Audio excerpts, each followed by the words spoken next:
all religion is total bullshit. Complete, utter bullshit. Christianity, Buddhism, whatever, Wicca, whatever, blah, blah, blah. The truth of existence is that we are here and we experience reality as it's immediately presented to us. Everything else is simply fantasy. It's fantasy that we've created, that we convince ourselves is true, that we brainwash others to follow. Why does that happen? Especially when we look at large-scale religions like Christianity or Islam. Well, it seems apparent that it's a method of control. You promise great reward for following figures of authority and great punishment for disobedience. That is to say, concepts of heaven and hell. In this life, no matter what, you may suffer greatly, but as long as you follow figures of authority within government and the religious community, then you will be greatly rewarded. And if you disobey us, you will be punished here and in the afterlife, eternally.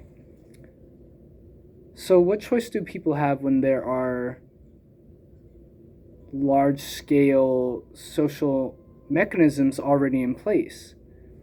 Religions started as cults. It started as people preaching a certain idea and then gathering people around them, charismatic individuals. They convince people, hey, listen to me. I know the greater truths about why we are here and what is going on. And I am the word of this greater cosmic entity. You can call it God, Allah, whatever. It doesn't matter. It's all the same bullshit. It's all the same manipulative mechanism. Now, we can argue from a social perspective that religions are beneficial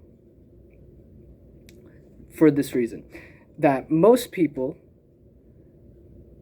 can't cope with not knowing what reality truly is. Most people don't understand scientific thought or the pursuit of scientific knowledge, and most people can't deal and function within everyday life without guidance and assuredness. We can make this argument.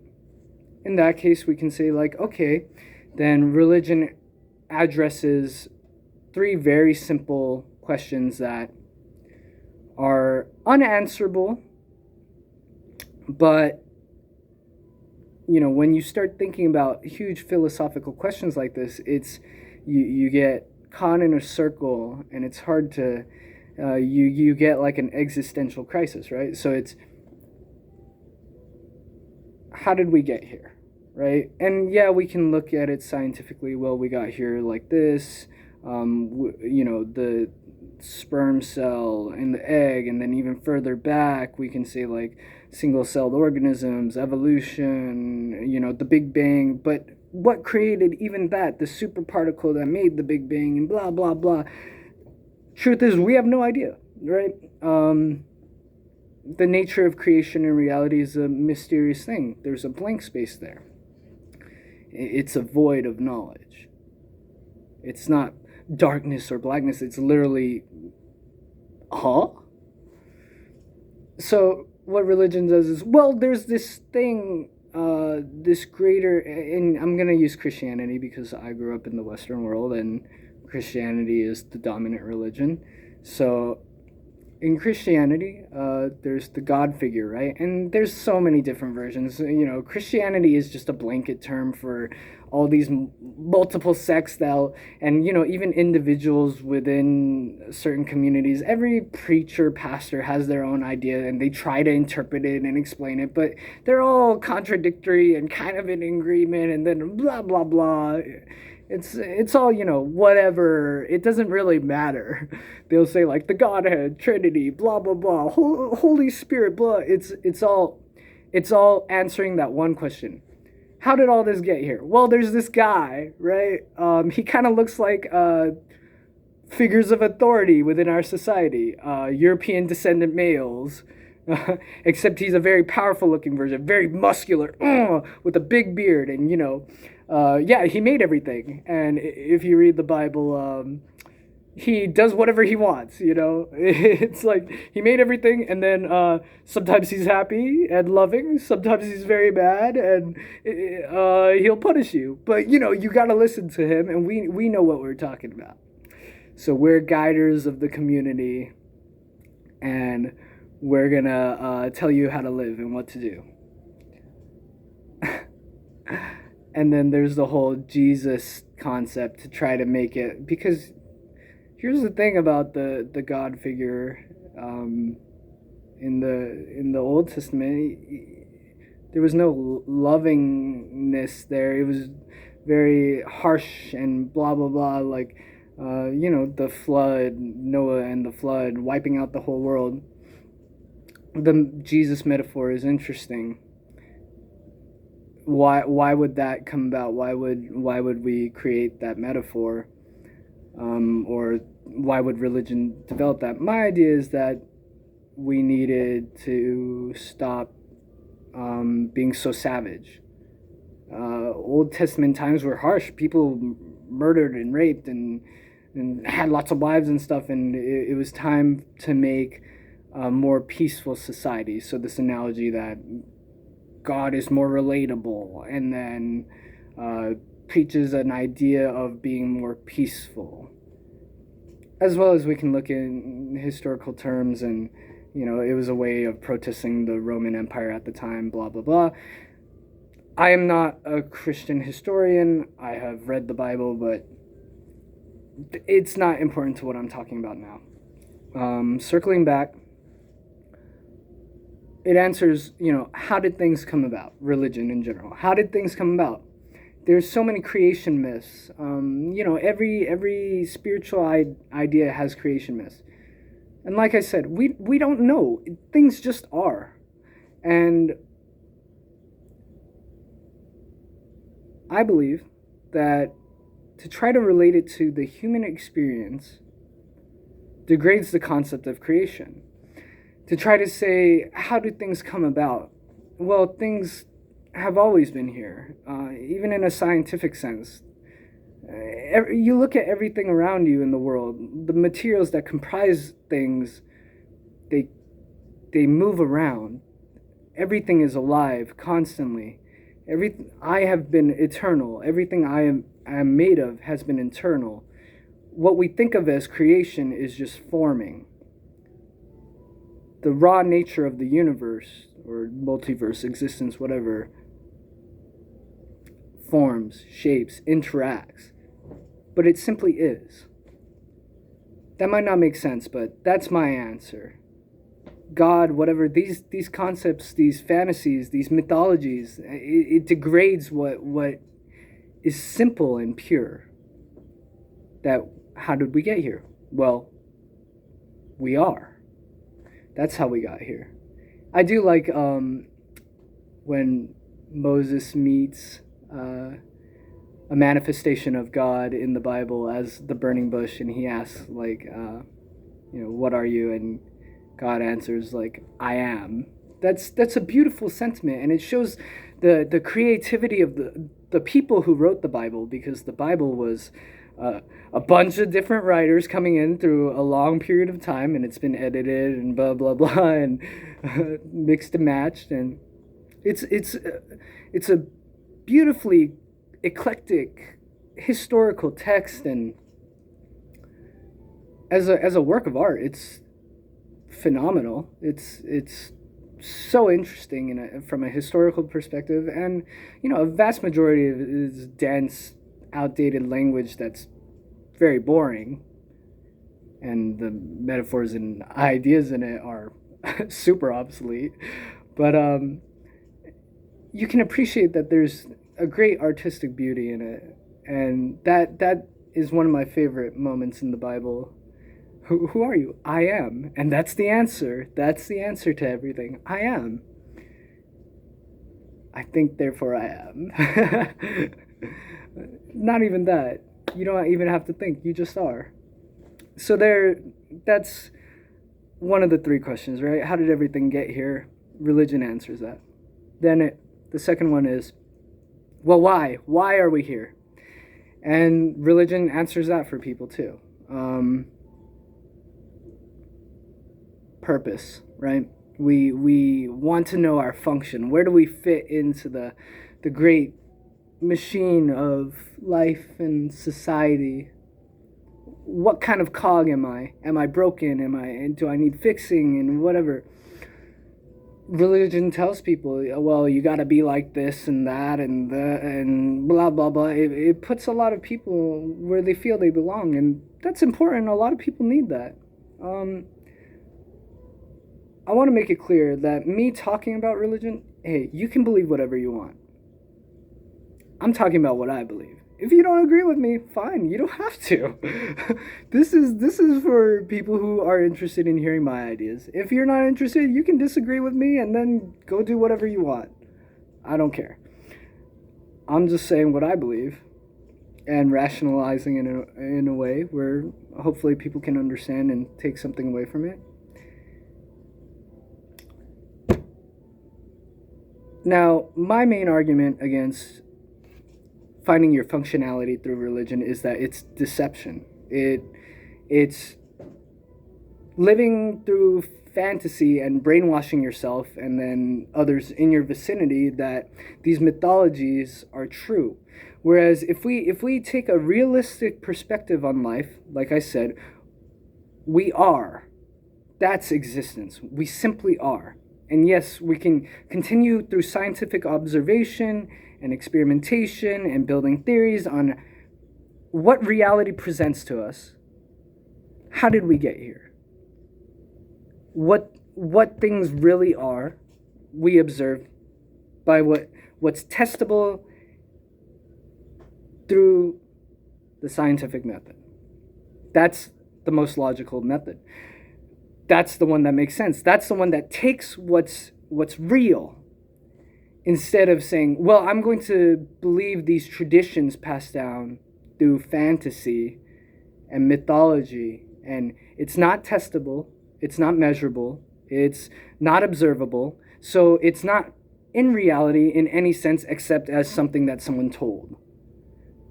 And then what's that? That's someone imagining something or having delusions or fantasies and simply convincing other people. Now we can say that delusions and fantasies have a kind of substance and existence in of themselves because, yes, you are creating a kind of image in your mind, and that's something maybe another discussion would, my own ideas on what ideas and things are, because everything in reality has particulate substance, and in that sense, we are all connected because there is no true separation between things except that is what is perceived between things. So air we see as like nothing, it's air, but it's actually a gas, and gas can become liquid and solid as well. We're moving through this pervasive blanket of air. So that was a little off topic. What I'm saying is scientific thought versus fantasy. I find it more beneficial to take reality as it is. And there's all kinds of magical thought, chaos magic and Satanism, and they all do the same thing as Christianity. Let's do these rituals and we'll manifest the power of the greater cosmos or the greater entity, and it will present its will to us, and we will be in alignment with it, and our will manifest into reality. It's like The Secret, that book where manifest your will. If I pray to God, God will make what I want. All my wishes come true. Well, prayer can be beneficial for realizing your inner desires, but real action has to be taken, and then reality will present what it does regardless. Because all the arguments against a loving God, what kind of loving Christian God would make rape and murder and pedophilia and war and famine, blah, blah, blah, right? And then it's like, well, that's just God's will. And God, well, or we can say that there are things that happen in life that we perceive as evil or bad or negative or non-conducive to survival. And these things happen, and we have to recognize that these things happen. And yes, there's probably a lot of reasons, but there's scientific explanations for behaviors. Even if those scientific explanations mean that they are random mutated behaviors that somehow survived and got passed down through the survival of traits. That's a discussion about evolution that I'm only going to briefly summarize here. People think evolution means like, oh, the giraffe grew its neck taller to reach the food. No, the giraffe had random genetic mutations that happened to get passed down to its offspring. And the offspring that survived carried those traits. And if a trait is beneficial to survival, it's more likely to be passed down. That's what evolution is. That over a long period of time, certain traits may survive. They don't necessarily have to be beneficial for survival. Like Carl Sagan makes a great point in his book Cosmos. We could probably function just as well with 4 fingers instead of 5. It just happened to be 5.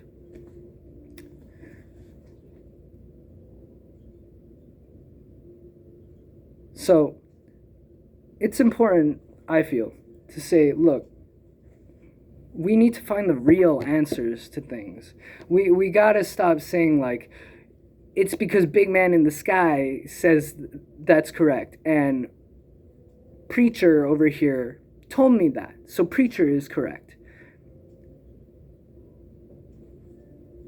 There has to be a better reason to justify actions and convincing people to do things and live certain ways. We have to have logical reasons. Like here's the thing. Christianity. They make a lot of arguments against LGBTQ or abortion, things of that nature, and they simply cite God would be against it. Well, the Bible says a lot of things, a lot of contradictory things. We have to have logical arguments and logical reasons. If you're going to argue against certain behaviors, you need real logical arguments that can show that the pros and cons and which ones outweigh the other. So that's the second one, right? What are we doing here and why are we here? It answers that.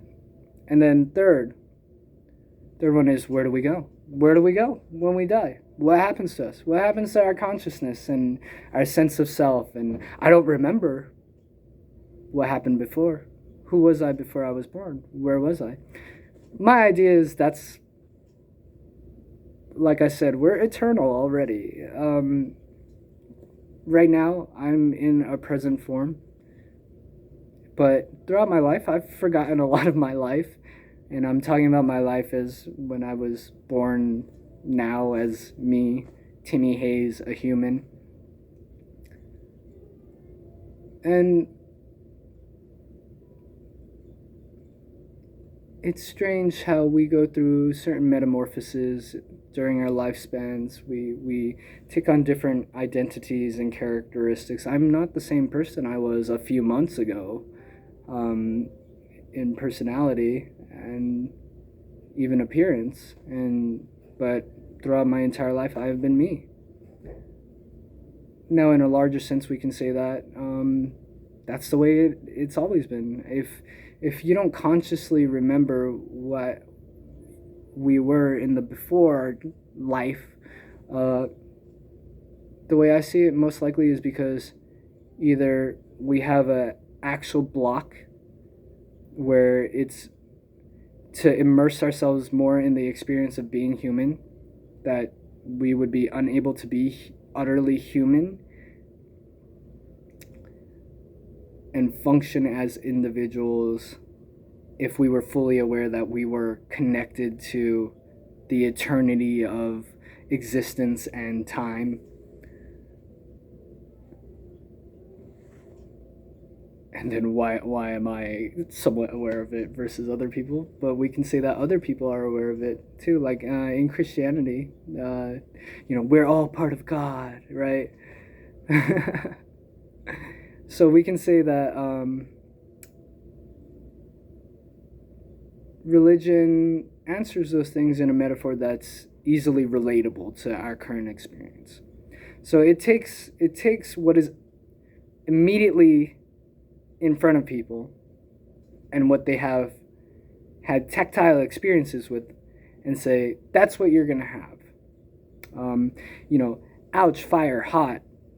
If you're bad, if you don't listen to me, that's what you're gonna have. Or, ooh, I like shiny things and money and everything I like, ice cream and hot girls, whatever. That's what you're gonna have in heaven.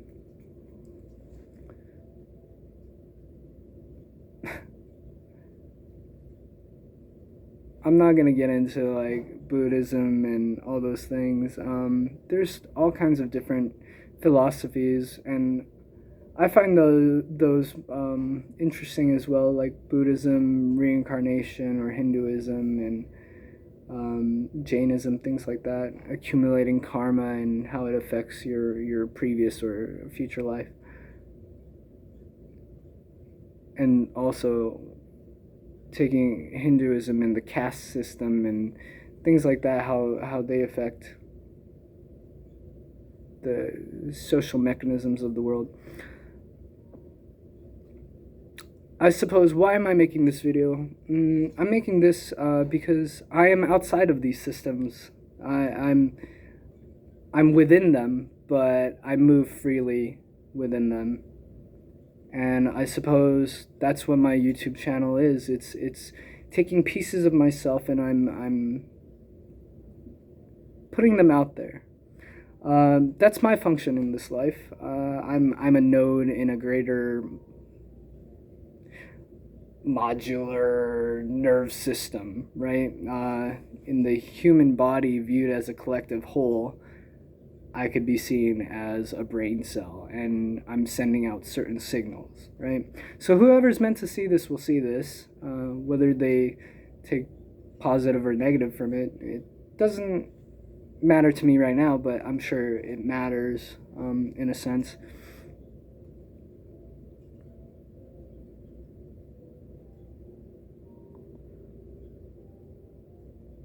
What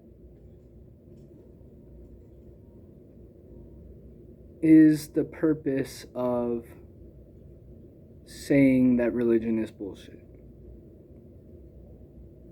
Or that religion is true?